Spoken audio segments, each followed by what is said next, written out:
¿Se esperaban estas vacaciones, Mariela? Y sí, seguro. Siempre se espera una vacación como se espera el recreo de la escuela. Un Exactamente. tiempo para descansar, para recuperar energías, para reencontrarse los niños con sus familias. Eh, y bueno, siempre hay alguna propuesta para compartir, así que sí, claro que son esperadas. Bueno, espero que lo estén disfrutando y estén descansando, que es merecido ese descanso tanto para los docentes, directivos y también para los estudiantes. Bueno, ¿cómo transcurrió la primera etapa del ciclo lectivo 2022, teniendo en cuenta que se volvió a la presencialidad plena en los colegios? Sí, así es, como vos decís. Se escucha mucho eco, no sé si Eh, lo escucho yo así o lo escucho bien. a ver, ya lo vamos a tratar de solucionar, ¿eh? Bueno, bueno, sí, como vos decías, la vuelta al retorno a la presencialidad plena ha significado un desafío para la escuela en general, considerando que hubo modos diversos de transitar lo que fue la pandemia y el tiempo de presencialidad de alternancia. Las escuelas se han tenido que abrir y ver cómo se encontraban, eh, seguramente con una diversidad mayor que el que siempre existen en las escuelas, ¿no es cierto? Correcto, Mariela. En la currícula se tiene que hacer foco en lengua, en matemáticas y también en digital. ¿Cómo se fueron adaptando esos temas teniendo en cuenta los 2 años que casi hubo una parálisis en cuestiones, en ese contacto así fluido con el docente y demás? Sí, bueno, como se viene diciendo, el Ministerio ha propuesto 3 programas fundamentales que son leer y escribir desde las escuelas cordobesas, pensar y hacer matemática y el programa que tiene que ver con cultura digital. En el marco de estos programas, cada escuela ha diseñado de manera situada, considerando sus características, las características de su comunidad, los intereses y demás, sus proyectos institucionales. En este sentido es que se viene trabajando, priorizando contenidos y aprendizajes que tienen que ver con la lengua, con la matemática, y también a partir de lo que se avisora o se ha podido ver hasta ahora en relación a los resultados de las pruebas Prisma y Aprender.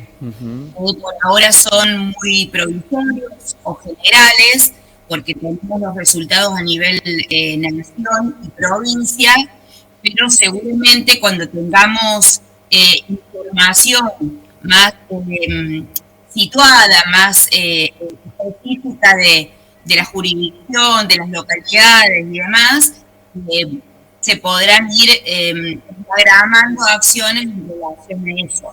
Por supuesto, siempre tendientes a la mejora de las prácticas de enseñanza y de los resultados. Con respecto a lo que mencionabas de las pruebas Prisma y también aprender los datos que en primera instancia hemos dado a conocer en los medios de comunicación, de acuerdo a lo que difundieron tanto el Ministerio de Educación de la Nación y de la provincia, muestran algunos datos que son preocupantes en cuanto a lengua, en cuanto también a matemáticas. De acuerdo a esos primeros datos, ¿hubo algún tipo de modificaciones, alguna bajada de línea también por parte del Ministerio?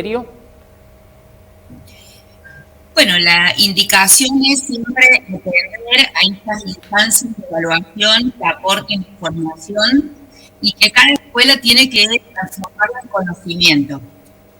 Conocimiento que permita ajustar sus proyectos institucionales, mejorar, como te decía recién, los procesos de enseñanza para la mejora de los aprendizajes. Se tiende siempre a profundizar la alfabetización y preparar a los estudiantes a construir aprendizajes cada vez más complejos para transitar los ciclos del nivel primario y luego poder pasar a otros niveles.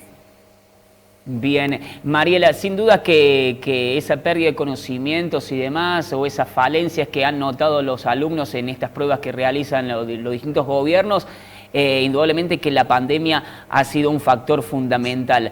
¿Crees que hoy por hoy se nota que de alguna manera los alumnos van mejorando el rendimiento estando en la presencialidad, teniendo ese contacto directo con el docente? Sí, yo siempre pienso sobre la esperanza de que es así. Confío en la intervención de las escuelas, la intervención de los docentes. Significa, por supuesto, un desafío porque los niños y sus familias han transitado el tiempo de pandemia de muy distintas maneras. Las familias han sido atravesadas por distintas cuestiones que implicaron adaptarse a formas diferentes de aprender, pero además, bueno, han pasado cosas diferentes, ¿no? Y eso tiene impacto. Pero siempre confío en que el trabajo colaborativo con otras instituciones también va a tener sus frutos. Bien, desde hace tiempo los docentes vienen hablando del deseo de aprender, del deseo de enseñar.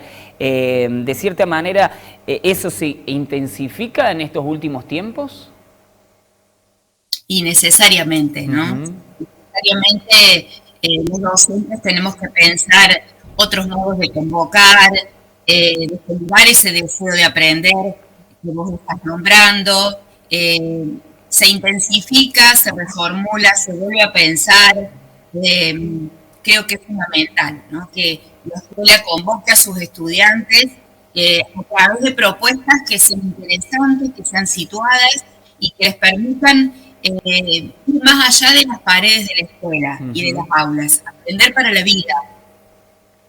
Sin duda que tiene que ser la escuela, como siempre ocurrió, la puerta de ingreso, la puerta de salida a las nuevas oportunidades, a pensar en el futuro desde la temprana edad. Sí, hay líneas de la política educativa que se están implementando en estos tiempos, como por ejemplo la implementación de la quinta hora en el primer ciclo, en escuelas urbanas, la sistematización de la jornada extendida en escuelas rurales que todavía no lo tenían para poder avanzar hacia esto de que los niños del primer ciclo tengan más tiempo de clases, y tiene que ver con las prioridades pedagógicas con las que venimos trabajando ya hace unos años, y concretamente en este sentido, más tiempo en la escuela y en el aula en situación de aprendizaje. Mariela, hablando con las distintas directoras, tanto del nivel primario y secundario, nos manifestaban que las matrículas para este ciclo lectivo 2022 estaban en su plenitud. ¿Ese número de estudiantes se mantuvo a lo largo de este primer cuatrimestre o hubo algunas bajas? En general, en las zonas que yo tengo a cargo, la matrícula sí se ha sostenido. Son muy pocos los casos complejos en los que la escuela ha intervenido haciendo el seguimiento, procurando el cumplimiento del derecho de los niños a acceder a la educación, pero son situaciones muy puntuales con las que se ha trabajado en red y se ha procurado siempre que los niños estén en la escuela. Ya para ir finalizando, Mariela, esa migración entre la educación del ámbito rural al paso a la urbanización, a las escuelas urbanas, ¿preocupa la deserción por ahí de quedar con pocos alumnos en las escuelas rurales de esta zona? Y es una situación que tiene que ver con lo social, con lo moral de las familias, que está en la mirada en toda nuestra zona, en todos lados. En general, las personas por cuestiones, en general laborales, como decías, están migrando hacia los sectores urbanos, y por ahí las escuelas rurales que presentan propuestas tan interesantes y son espacios tan ricos para los aprendizajes, en muchos casos están quedando con pocos estudiantes. Yo recuerdo palabras del propio ministro de Educación de la provincia de Córdoba, que una vez dijo, aunque haya un solo alumno en una escuela rural, esa escuela rural no se debe cerrar. ¿Es así? Sí, claro, así es. Tiene que ser así. Digamos, pensar en el derecho de aprender. Totalmente, totalmente. Bueno, Mariela, ¿cómo se preparan para encarar esta segunda etapa del año? Me imagino con muchas expectativas, con muchas ganas.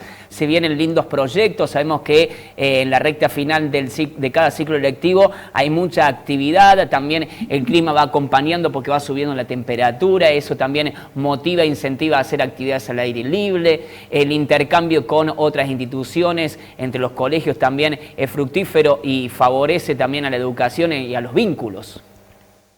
Así es, por suerte el protocolo, el clima y bueno, otras cuestiones van permitiendo estos intercambios que sin duda son aprendizajes para los chicos, y en el foco de los procesos de enseñanza está, como dije antes, identificar lo que tiene que ver con la lengua y la cultura digital.